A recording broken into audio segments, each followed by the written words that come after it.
back in the 1950s, most people aren't aware of it, but there was a scientific storm in America all through the late 50s about this thing out there in space, because the astronomers were all watching it, and that was back when they weren't afraid to talk about it. It was in the science magazines. I mean, I had a subscription to, like, Popular Science, and hell, it was on the front cover of the magazine one day in, like, 1961.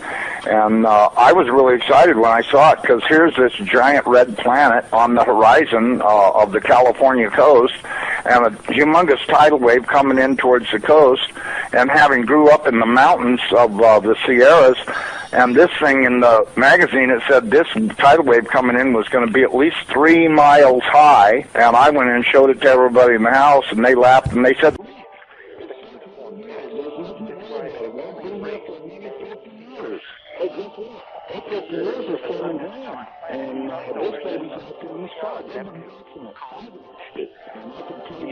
this thing has got so much coming around it.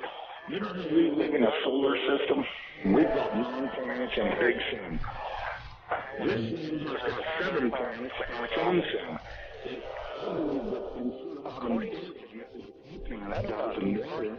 I think this one is just a big, bright, reddish-orange iron ball, because it's giving off all this red iron oxide dust out into the atmosphere.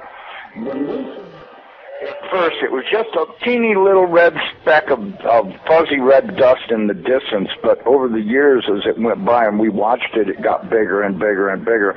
And then finally, about '08, we could see this thing like it was across the street, and we could see that it was a blazing hot ball of fire, giving out sparkles of red iron oxide dust for thousands of miles in every direction. And you could see the planet circulating it. Now, I'll tell you one thing that I really am nervous about. I think this thing's got a planet like ours circling it. This is its own solar system.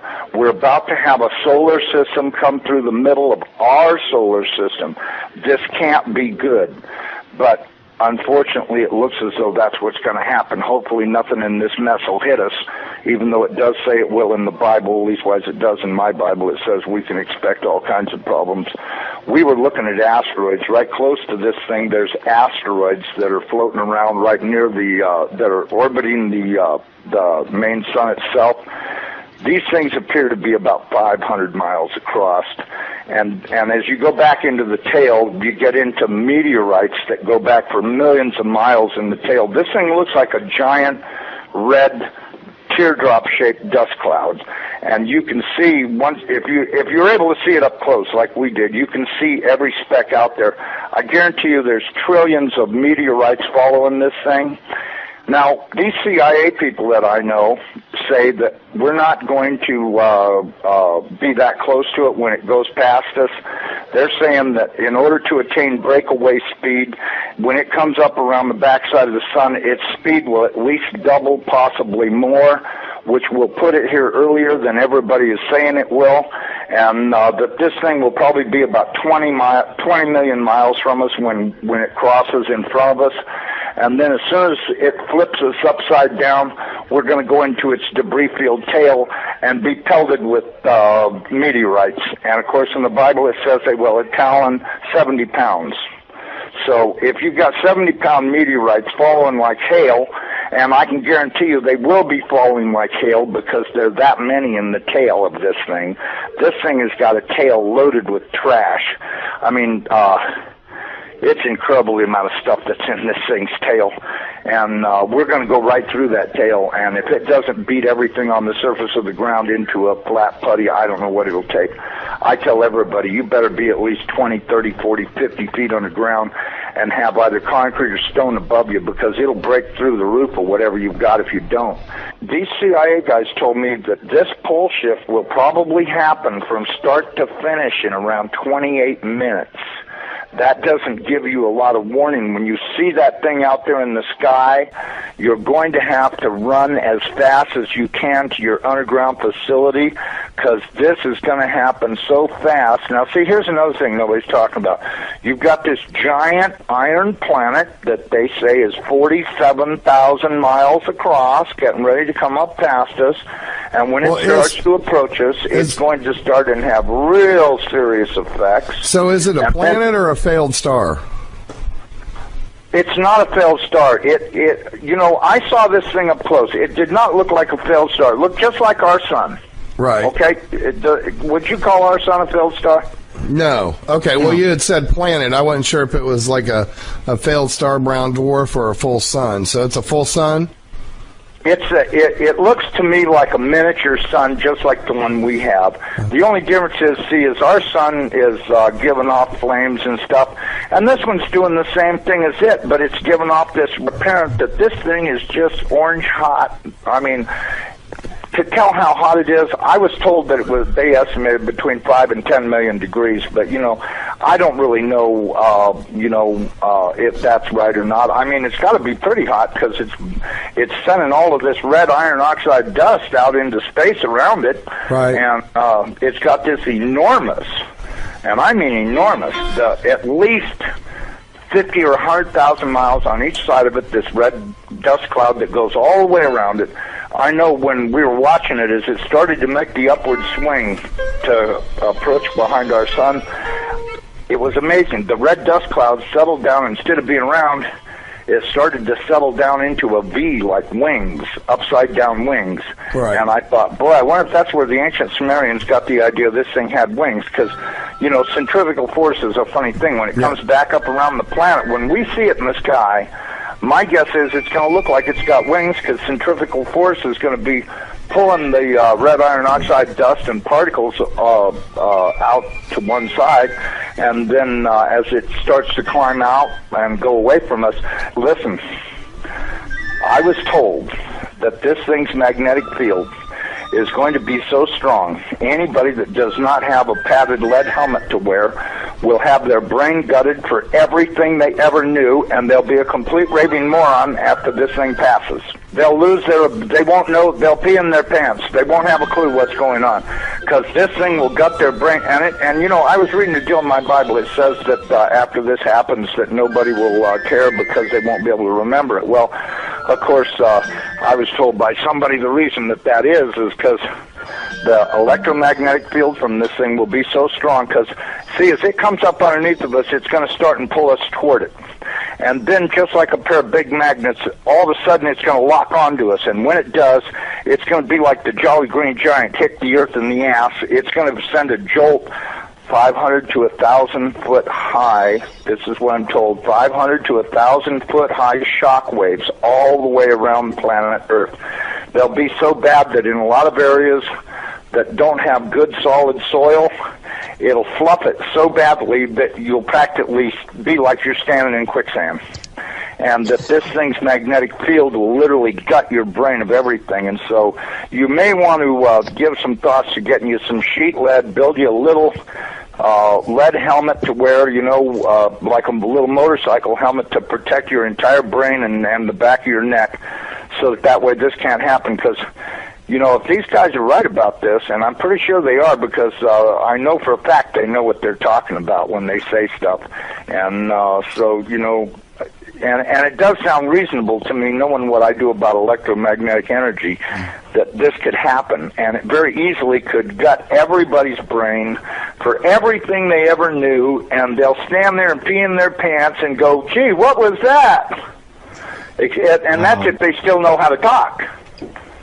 And there won't be any doubt in anybody's mind, because this thing's going to look like a big red dragon, exactly like all the ancient Sumerians and the Chinese and all the rest of them that had documented this thing's passing before. It didn't look like a white ball or a snow cloud or nothing. It looked like a big red iron oxide dust cloud with a superheated star in the middle of it. And I mean, and that's what we've seen. So, I don't care what anybody else says. There's a possibility. There's more than one thing out there. I watched it through the Hubble Space Telescope, and when this thing looked like it was across the street, the Hubble got cut off and they encrypted it, and that was the end of any transmissions we had to watch. And we know that the Hubble, in order to be in the shadow of the Earth, had to be at an angle, and so that meant it was looking downward. And this thing was coming up underneath of us, and I tell you the honest to God truth, I personally think this thing is real close to us right now, but, that's just my general feeling that, and I'm a pretty psychic guy. I have the feeling that this thing is right close by and that we're going to see it any time. I mean, I've been doing everything I could do to get prepared for it I'm really worried about what Jesus says. When the fig tree is putting on its leaves, know that summer is near, and I'm at your door. And that worries me more than probably anything I've read in the Bible about this whole thing, the parable of the fig tree, because everything seems to be in place for this thing's arrival. And the bad thing is, he says, I'm going to come like a thief in the night. Well, it does also say in the Bible that I'm going to make the sun go down at noontime in Jerusalem.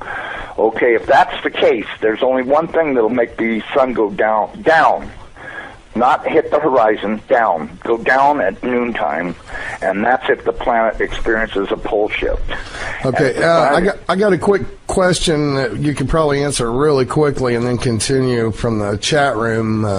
Wants to know if you're talking about Planet X or Elenin, and I don't think, I've never thought Elenin is Planet X. Cheryl's pretty stuck on that, but I think Elenin is a result of it. It's a comet that's been kicked in. Elenin is extinction level event Nibiru is near.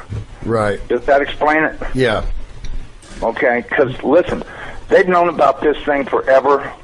And I mean, they've known about it forever. I mean, if I read about it in a science magazine in 1961, that tells you that, I mean, it's only 1,800 years away. How could they not be able to see it when it came around the backside of the last sun and headed this way? Right. You have to know they've been watching it, because if Carl Sagan was showing stuff that they took with their old telescopes that was billions and billions of miles away, and this thing's only 1,800 years away. Well, and by 1930 it was only 70 years away.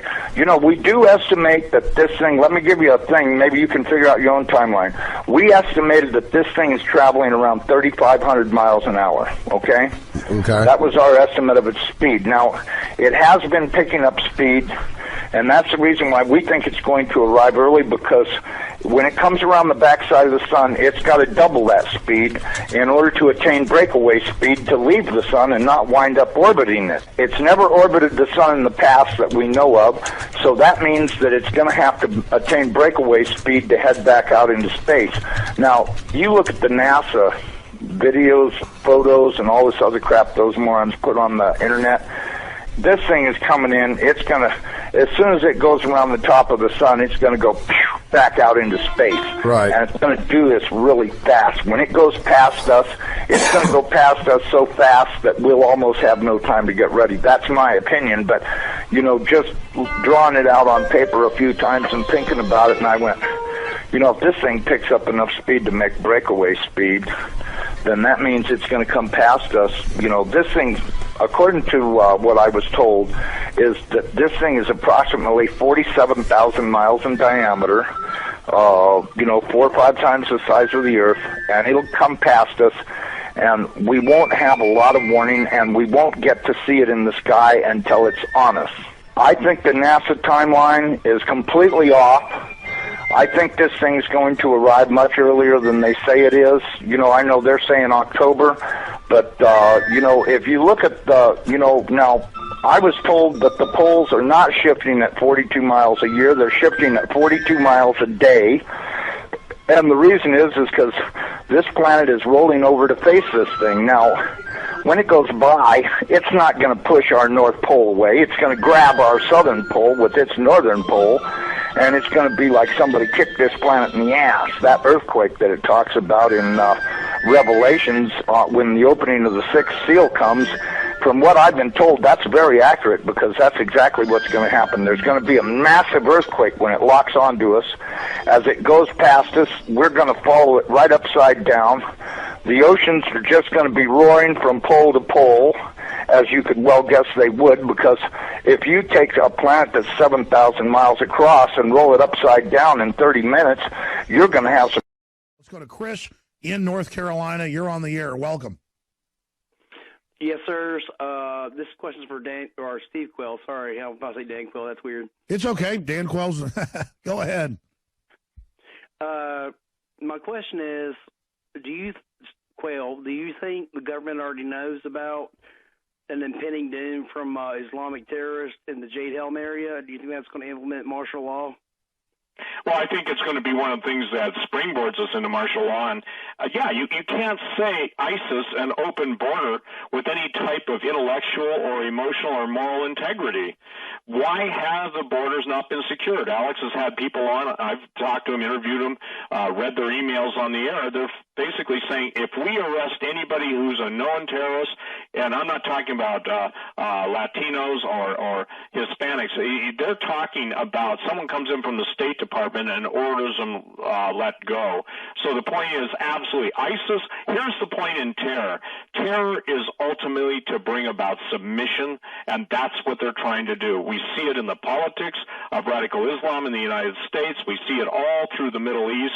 And the point is we could have stopped this. And if anybody remembers, Alex, remember the long victory parade, 4.5 miles long, of ISIS and their captured U.S. stuff in Iraq? And yes.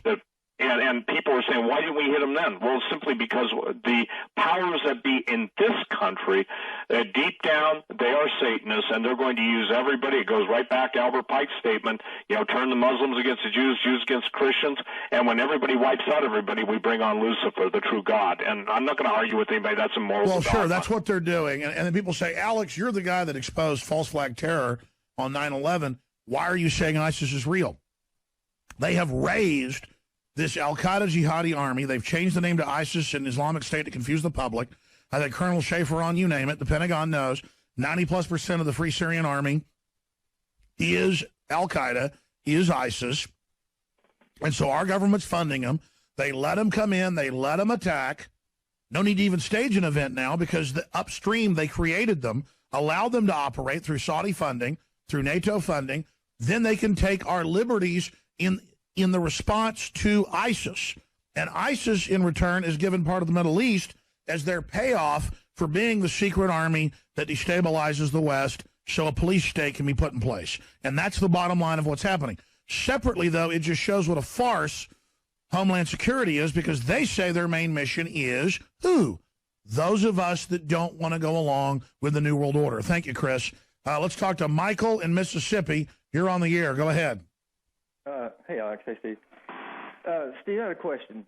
I've listened to several interviews with Bob Fletcher, including the one you did on the Hagman show. And Bob Fletcher's pretty much put his investigative credibility and reputation on the line about an incoming celestial event that he believes martial law must be established or set in place. That's right. A lot of folks think there's a asteroid coming in or something. What do you know about that?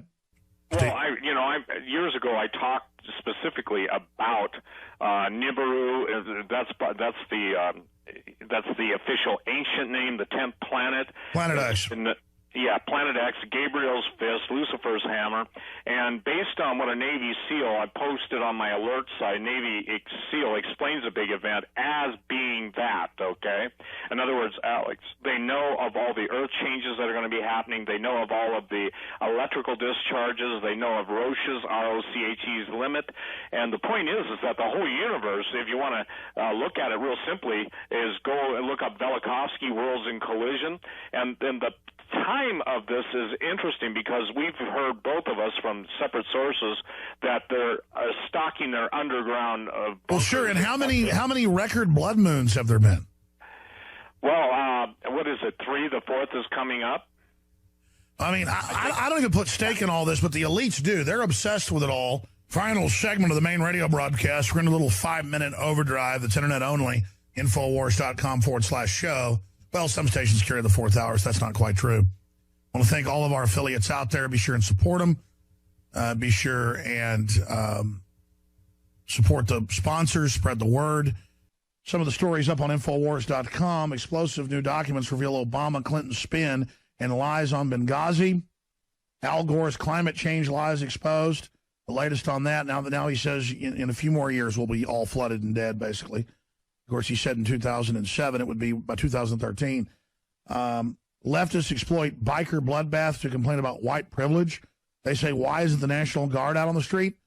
Because they arrested everybody. It happened in a localized area.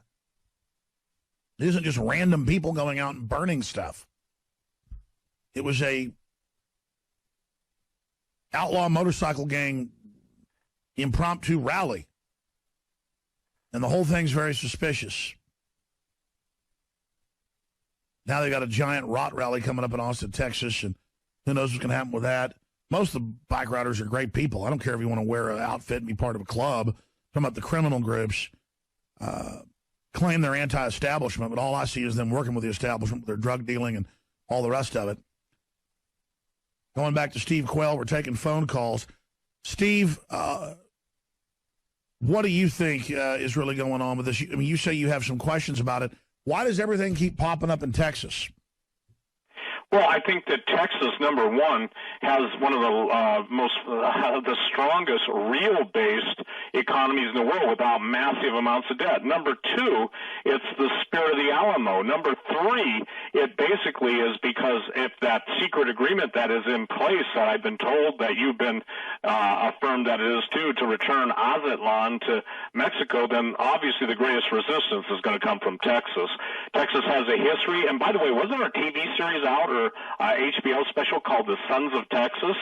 I think there was or something, or is coming out, and I thought that was very prophetic in its timing. So it's because of the border, it's because of the strength of the people, it's because you're obviously a God-fearing state, historically, with minor exceptions in some of the politics, and that's the idea of all of the assets that are available in Texas, meaning they all... Oh, it's definitely its own standalone country, and the U.S. surpassed a year ago Saudi Arabia in global production. That's mainly Texas, is the biggest oil producer in the world. It has its own infrastructure. They look at the demographics, and they know politically Texas is not going to say yes to the New World Order, and so Jade Helm is a dry run. We're not demonizing the military. It's there to condition them as well. Rich in Ohio, you're on the air. Go ahead. Hi, Alex and Steve. Welcome. What a combination. It's great to talk to both of you guys at the same time. You guys are excellent. I watch your videos and, I connect the dots. Thank you, brother. You're both skirting around the big dots. You both see it, but you don't see it. Well, hey, you're on the air. No, don't need to preface it. Got a minute. And then look at Richard Shaw's new production on the Torah codes. And these are the two biggest dots that are interconnected that you're missing. You know, I've been on the air for 20 years, and I'm always hearing about Planet X. I know there's a Kuiper belt, there's an asteroid belt. I know we get struck by big objects. I know it's real, but people are always saying it's coming in 2-3 years, and it just becomes this all-encompassing thing. I know governments are dug in. 4 big collisions, comets, you name that. I mean, so I know that's a real threat. Yellowstone, supervolcano, all of it. But to just say it's this and it's going to happen, I don't think we can say that. Steve Quayle? I agree with you, Alex. I hear about Yellowstone's going to blow any minute. I fly down there almost weekly sometimes. I mean, I'm down there. It's not ready to blow. The bottom line is it doesn't do you good to worry about Planet X if you're going to get wiped out, in August, September, should Jade Helm go active. The timing is always the issue. Stay there, Steve. Back in 70 seconds. I want you to finish up. SteveQuayle.com, Alex Jones, Infowars.com. Nightly News Tonight, 7. The over-the-top nature of reality is why so many people just can't wake up, because it is legendary, epic, what's happening. And let's say we're exaggerating, and half of it's true. It's still over-the-top insane. And unfortunately, I think it's probably worse than we're saying in many respects. The elite have gone insane like Caligula. I want to go to Max, Mike, and others here in just a moment. And I want to give final comment real quick after that to Steve Quayle. I really appreciate riding shotgun with us today. Max has a question for Steve Quayle on weather weapons. Go ahead. Hi, Alex Jones and Quayle Man. I was wondering with the weather weapons they use, electrofrequency, magnetism, microwaves, and also chemicals, do those interfere also with, I naturally assume so, the human body and mind, and also a further extension of MK Ultra? Are you asking me if it can affect the human mind? If they're also used to affect the human mind, yes. Thank you, Max. Yeah. Absolutely. I'm sorry, Alex, his phone broke up or something. I could barely hear. Yeah, that's why I let him go. His phone went bad. Go ahead. Yeah, absolutely. There are so many studies. You can go on the internet, electronic mind control. Also, it's possible to produce heart attacks. I mean, they have electromagnetic weapons, and I believe that's what they used on Breitbart when they killed him within 5 or 10 minutes after National Defense Authorization Act, 1867 was in place. Andrew Breitbart was dead. What about Michael Hastings and blowing his car up? I mean, they really are killing people. Yeah, for a certainty, and I've done my homework, Alec. It's just on Weather Wars. People say, well, they can't do that. I'm just telling you, they can, and when I've spent, I'm looking at my, 400, 500 footnotes, whatever there is, the point is yes, they can, yes, they are, and yes, they will. We're not in Kansas anymore, as I say every day. I mean, we are in a futuristic weirdo land, and the public still thinks we're back in 1950. We're not. Let's talk to, let's go ahead and talk to Drew in Missouri. You're on the air with Steve Quayle. Go ahead. Yeah, man, great talking with you two. Real quick, my question is, I got 2 small kids, and I want to be prepared for this upcoming Civil War. What are the 3, maybe 3 top things you suggest a guy should do? I got a farm, I can prepare and self-sustain. What do you suggest, like guns and ammo, silver and gold, stockpile food and water? Yeah, by the way, they've been holding gold down. It's starting to go back up. Steve Quayle, what would you do, the top things to get ready for the unraveling of society, which we know is coming? The only question is when.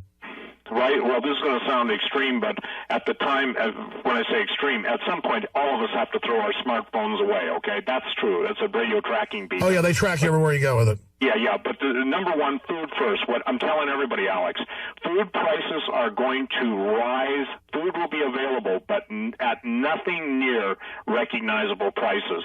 So no matter what a budget is, I know the farmer's got food and stuff stored up. You have to have a form of self-defense. You must absolutely, and be familiar with it. I'm sorry, a father is charged biblically to protect his family. And Alex, you've gone on record, I've gone on record, there's nobody, as long as we're alive and God gives us grace and breath, that are going to harm the... That's right, and it's not we're looking for violence. You've just got to be ready to kill for your family and already be preset that you're not going to think about it when the time comes or you'll be dead. Absolutely. The other thing you've got to think about is having a secondary location.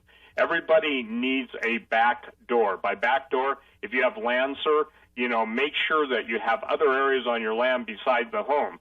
The point is that, you've got to get a realistic working knowledge of the things that disappear first, and you want to be where everyone else isn't when the cash, you're killing cash. So the only way people outside of the system who won't take the mark of the beast will be able to do any type of commerce is with gold and silver. There's an attack on that. They've kept it down. It's getting ready to move, and we're watching that in the last 3 days. That's right. I want to have you up very soon, if you can do it, Steve, to break down, because you're a top prepper, one of the main founding guys. You never talk about that, about just the war on individualism, on cash, on farming, on the family.